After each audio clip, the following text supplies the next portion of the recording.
खऱ्या बातम्या वेगाने, आवाज तुमच्या हक्काचा. अहिल्या न्यूज 24 आवाज सातपुड्याचा.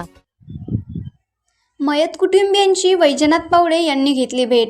हिंगोली जिल्ह्यातील गिरगाव येथील रहिवासी धोंडीबा बार्शी हे आपल्या कुटुंबाचा उदरनिर्वाह भागवण्यासाठी पारंपरिक मेंढपाळ व्यवसाय करत आहेत. त्यांचा मुलगा योगेश धोंडीबा बार्शी हा देखील आपल्या आईवडिलांच्या संसाराला हातभार लावण्यासाठी रात्रभर रानुमाळ फिरून मेंढपाळ व्यवसाय करत होता. परंतु नियतीने अचानक घाला घातल्याने योगेश बार्शी यांचा दुर्दैवी मृत्यू झाला. मिळालेल्या माहितीनुसार परभणी जिल्ह्यातील पूर्णा परिसरामध्ये मेंढ्या चारत असताना दिनांक 6 मे रोजी योगेश यांनी मेंढ्यांना तलावावर पाणी पाजण्यासाठी नेले होते. त्यानंतर स्वतः अंघोळ करण्यासाठी तलावात उतरले असताना अचानक पाय घसरल्याने त्यांचा तलावात बुडून मृत्यू झाला. या अत्यंत दुर्दैवी घटनेनंतरही संबंधित प्रशासनाने अद्याप या कुटुंबाची कोणतीही दखल घेतलेली नाही.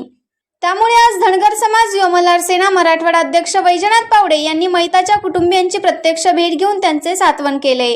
तसेच संबंधित भागातील तहसीलदार आणि मतदारसंघातील आमदार यांच्याशी दूरध्वनीवर संपर्क साधून या कुटुंबाला शासनाकडून तातडीची आर्थिक मदत व न्याय मिळवून देण्याची मागणी केली. गरीब मेंढपाळ कुटुंबावर ओढवलेले हे संकट अत्यंत वेदनादायी असून शासनाने तत्काळ मदतीचा हात पुढे करावा अशी अपेक्षा यावेळी वैजनाथ पावडे यांनी व्यक्त केली. धनगर समाज युवा मल्हार सेना ही सदैव मेंढपाळ समाजाच्या पाठीशी खंबीरपणे उभी राहील असा विश्वास देखील त्यांनी कुटुंबियांना दिला. जय मल्हार. मी धनगर समाज युवा मल्हार सेना मराठवाडा अध्यक्ष वैजनाथ पावडे आज गिरगाव येथे आमच्या मयत कुटुंबाची या ठिकाणी भेट घेण्यासाठी आलो.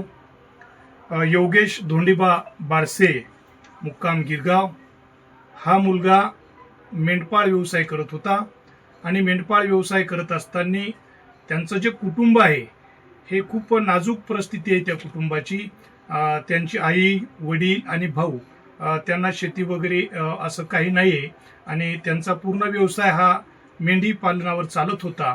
पण योगेश अचानक पूर्ण भागामध्ये परभणी जिल्ह्यातील परिसरामध्ये मेंढ्या चारत होता आणि मेंढ्या चारत असताना दुपारच्या वेळेस मेंढ्या पाणी पाजून स्वतः तलावावर आंघोळ करण्यासाठी त्या ठिकाणी साईडला आंघोळ करत होता आणि आंघोळ करून त्याचा पाय घसरल्यामुळे 6 मे रोजी त्या तलावामध्ये त्यांचा बुडून दुर्दैवी मृत्यू झालेला आहे.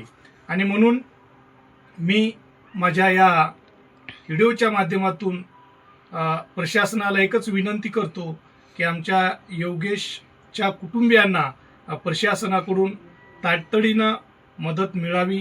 कारण घरचा करता माणूस गेल्याच्या नंतर आई वडिलाचे काय हाल असतात, ज्यांचा मुलगा गेला ते त्यांनाच माहीत असते. आणि म्हणून माझी प्रशासनाला हात जोडून कळकळीची विनंती आहे. आमचा हा मेंढपाळ बांधव खूप गरीब कुटुंबातला आहे आणि त्याच्या आई सत्य, वेग आणि विश्वासाचं नवं नाव अहिल्या न्यूज 24 आवाज सातपुड्याचा. आजच सबस्क्राईब करा आणि पहा बातम्या तुमच्या भाषेत, तुमच्या शैलीत. अहिल्या न्यूज 24 बातम्या जशा आहेत तशाच.